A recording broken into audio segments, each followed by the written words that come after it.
Hey, everybody. Thanks so much for tuning in to the AIME's Women's Growth Series.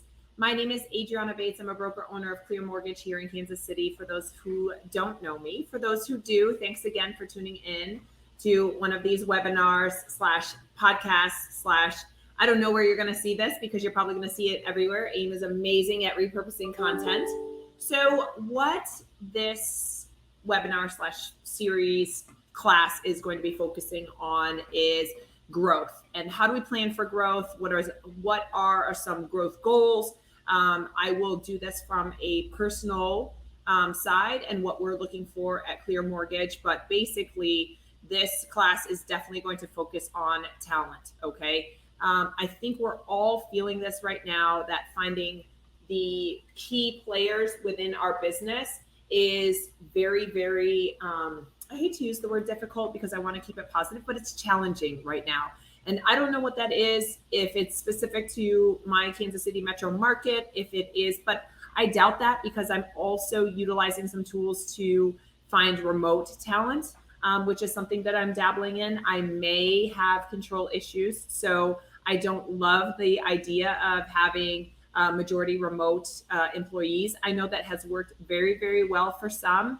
For me, being an athlete my entire life and really utilizing energy and interaction within a company, it's been really, really difficult for me to scale utilizing remote employees. And I know I'm kind of jumping all over the place, but what I am looking to do in 2022, as we are entering Q4 of 2021, I am truly starting to analyze our numbers, and we are actually on pace to exceed our production from 2020, which is very, very encouraging for me. My goal for 2020 for Clear Mortgage was to maintain the level of our 2020 numbers and do it at a less stressful pace, meaning pick up some efficiencies within our employees, pick up some efficiencies within our processes and our technology, and keep the production the same, production and profitability. So we have become slightly more profitable, which is always a blessing, but our volume is going to exceed our 2020 numbers. So we're super excited about that. So how did we do that? One of the things that we really analyzed was our touch per employee and how we could efficiently scale within roles. I think in our industry, it's very, very easy since it is process flow, which is the management that we are all trying to really, really become super great at, is managing process flow of the loan process. I really strive to make our lanes very, very clear. So the expectations and the minimum job requirements for each role, I try to make that super, super clear cut. So nobody was confused on who is doing what. There was no finger pointing. If a ball was dropped, it's very clear on whose role that is and whose responsibility and who needs to eat crow for that. Okay. Not that this is a blame game, but anytime that there is a mistake on any transaction, we have to have the ability to look back, reflect, and then figure out a way to make sure that that mistake doesn't happen again. Or if it does happen again, how do we catch it a little bit more proactively? So what I did was looked at our systems and processes, which I have done a class on before, and then made minimum expectation and minimum time expectations for each piece. For example, if we are looking at the upfront system and process of converting a referral into a client, there are certain expectations in the time frame of how quickly we reach out to them, how many times we reach out to them to get them to apply. And once they do apply, there's a very specific role and someone in that seat that receives tasks through our CRM, through Salesforce, on how many times they have to reach out. When they finally do get an application, what the estimated time of, or the ETA on when they're going to hear back on the status of their application, who is going to call them back, and who's going to have that initial intake conversation for a client. So we have very clear expectations so that we can also relay this to our referral partners on how many times we are going to reach out to their referrals. When we do hear from the referrals, what the next steps are. When we do receive their application, we set very clear expectations on when they're going to hear back with the status of their application and take that initial intake conversation, which hits on some very key points. What's your maximum budget for down payment? Where do you feel comfortable as far as your monthly payment? And what are your goals and ideals for this home purchase transaction? So that is just one example of having a very clear process and a very clear expectation set for your employees as far as all of your company buy-in, and it always has to go back to your vision statement. So first and foremost, if you do not have a company vision statement, you need to establish one. And all of your expectations and your process flow need to point back to that vision statement, okay? So a piece of our vision statement is that every client that goes through Clear Mortgages or comes through our doors has a referable experience. So I know that that can be sort of subjective, and what I mean by that is a process that was an enjoyable one enough that they would talk about it in a positive manner to their fans, family, and coworkers. So for me, if I was a general consumer, I would want something that my expectations were clearly set and then they were met. And you have to create those within your organization. So what I've done is basically created systems and processes and then minimum expectations on the sales side and then the operations side.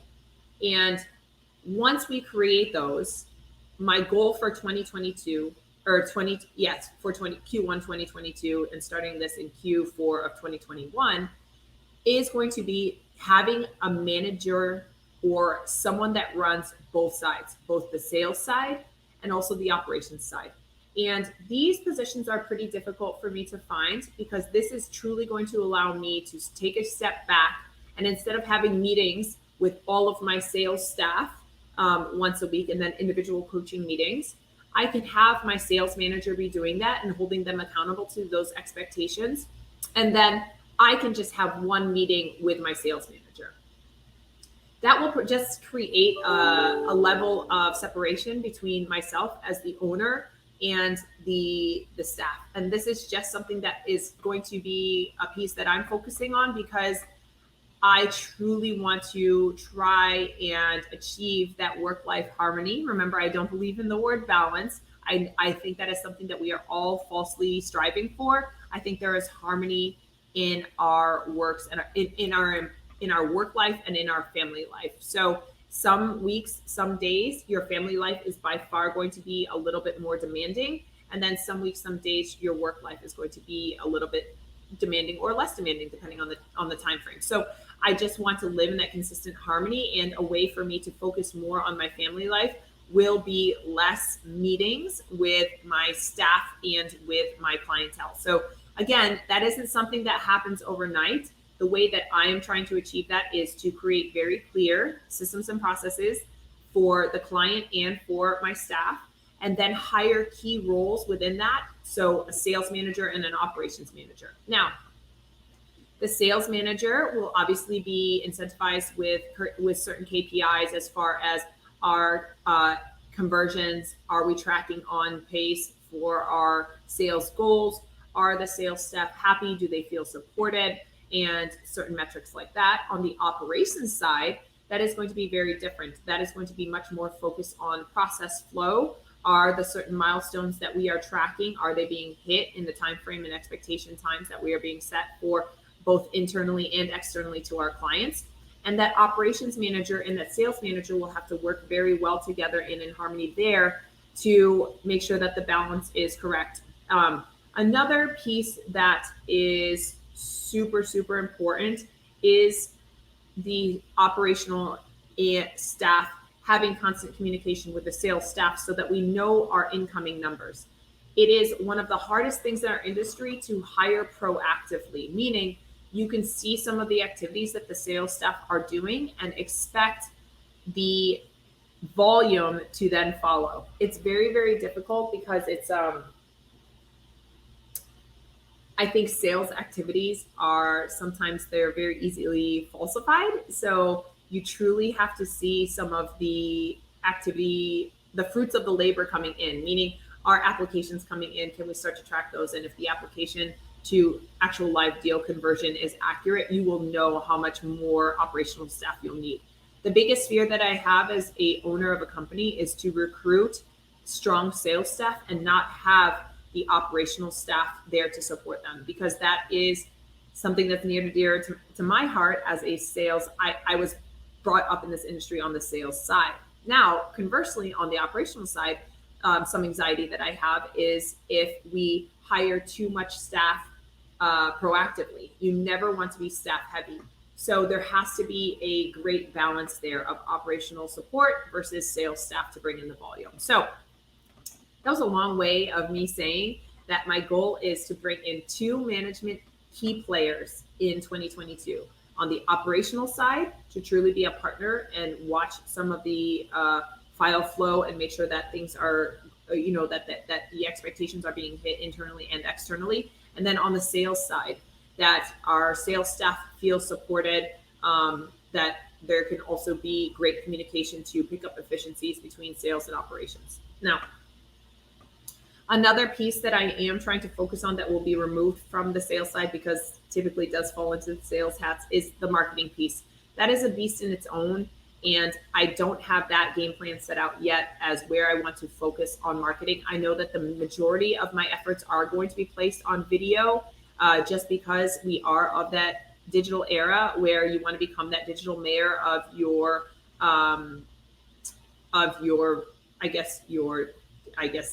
the entire area that you're serving. So if you're licensed in multiple states, or if your business is focused in a general area, you really truly want to become the digital mayor of those areas served. So when it comes to hiring,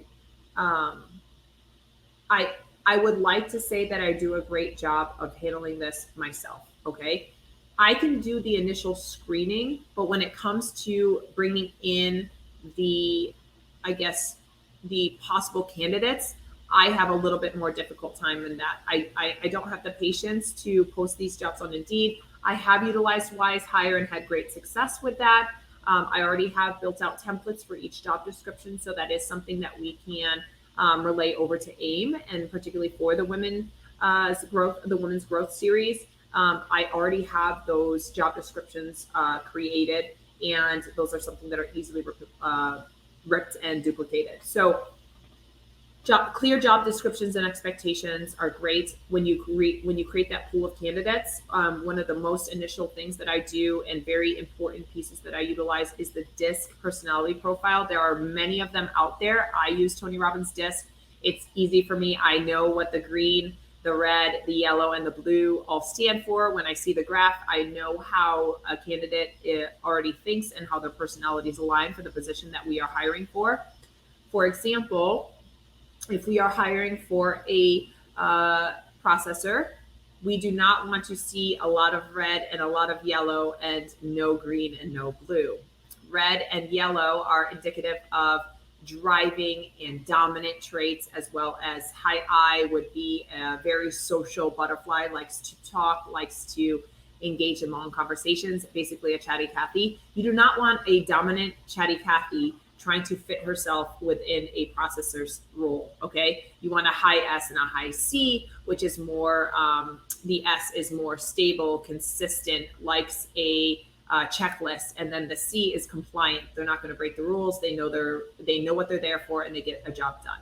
So utilizing the personality profile will help us identify strong players and making sure that we put them in the right seat on the bus. Okay, you want everyone to be on the bus, but you want to make sure that they're on the right seat of the bus. So once I have and utilize Wise Hire to bring in a pool of candidates, I do initially screen them with a very specific to do, which is to complete the personality profile, attach it with a resume and their results, and send it to a specific person. You'd be surprised how many potential candidates you can weed out because they didn't read an email well enough to follow the directions. So that's also a key piece. Once they do go into that initial screening, I always do a video interview first, and that's through Zoom. And I personally do that because I'm looking for 2 key factors. Yes, that's something that I can outsource when I do have an operational manager.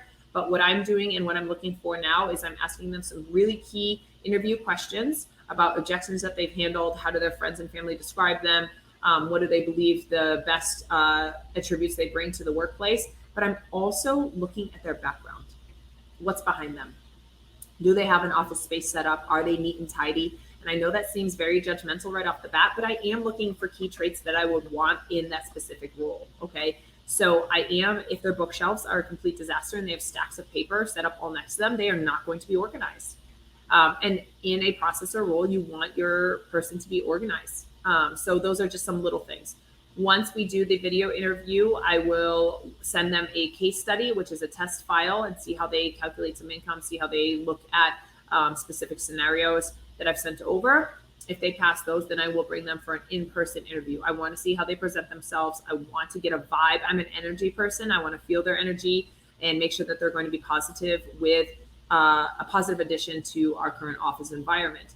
I am talking to our compliance and our HR firms to see if I can do a 2-day working interview. Obviously, they would be paid for that, but I want to see how they're going to flow with the team. We've made some hiring mistakes in the past that I think could have very easily been avoided if we did have a working interview. So that's something that I haven't implemented yet, but I am hoping to implement in 2022.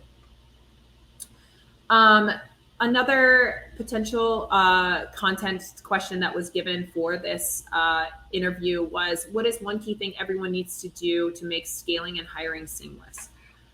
I honestly think the best thing that you can have is a specific job description and a specific minimum expectation checklist, okay? So on the sales side, when you bring on a new loan officer or a business development representative for your company, you have to have very clear expectations of what you want by day 30, by day 60, by day 90, by 6 months, by year 1. Okay, so put those out there and make sure that they sign off on that, so there's no confusion or misunderstanding on what your expectations are for that role. All right, so that's very, very key. Having a very clear and explicit job description and having very, very clear and agreed upon job expectations, because there's nothing worse as a business owner to hear that they didn't know what their expectations were.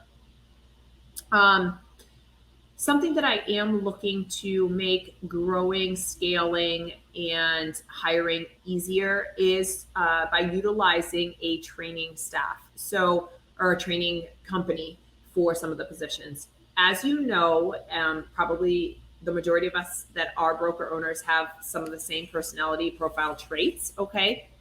We are very energetic and can drive in the business, but when it comes to having the patience to slow down and train new employees very well, we do not excel at that. We don't have the patience. We get very frustrated easily when someone doesn't pick up something quick enough. And remember, and something that I still struggle with to this day, if they were exactly like us, they wouldn't be working for us, okay? They would be building this company somewhere else in their own name. So when you are training someone and you are bringing them on board, just have that in the back of your mind that they are not going to be up to your level as quickly. And if they do something 80% as well as you, that is good enough. So just remember that. I have to tell myself that every day, okay? So in utilizing a training staff, there's a really, really good one by Irene Duford, and I will get that accessible. It's the WOW training for loan officer assistants or loan partners. It really helps she has helped me bring on loan officer assistants very, very quickly because we coach with the same type of program. So they understand what their roles are for loan officers from someone else. It's not me telling them what I need them to do. It is another company that shows them and teaches them the scripting and teaches them the process flow. And it's not me. It's all done remote. It's inexpensive for the amount of time that it saves you. So I will put that resource. It's one that I firmly, firmly believe in. So the training piece and the onboarding, if you can outsource that to someone else, that is a key piece in scaling and growing faster and much less stressful on your own part. And honestly, one of the other questions that I always like to answer, or have been asked a lot is, when is the best time to start scaling for 2022? So my recommendation is, you always have to be planning to scale. While it might not be the most comfortable part of growing your business in scaling and growing, and there are often times that you experience that fish hook. So the fish hook is, when you scale, you always will feel a down or decrease in business to then skyrocket and increase your business. Okay, so note that, expect it, and if it, as long as it doesn't catch you as a surprise, it should be decently comfortable. And my other recommendation for that is also, if you aren't uncomfortable, then you're not growing. So you should live in a place of being uncomfortable. Another big goal of growing and scaling and hiring is to start that now for 2022. We are going into some slower months. It's just the nature of our industry, particularly in seasonal communities where they do slow down for the colder winter months. That is a great time to start looking for and hiring talent. So to answer that question, start now for 2022. So that pretty much wraps up this class. I know that it was quick. I know that I threw a lot of information very, very quickly. Thanks again for tuning in to our series of the Women's Growth. And if you have any specific questions, I'm sure AIME will post my contact information somewhere below or somewhere to the side. And always reach out on social media, LinkedIn. I'm super available. But thanks again for tuning in. Hopefully that this provided some great value and content for you. Bye, ladies.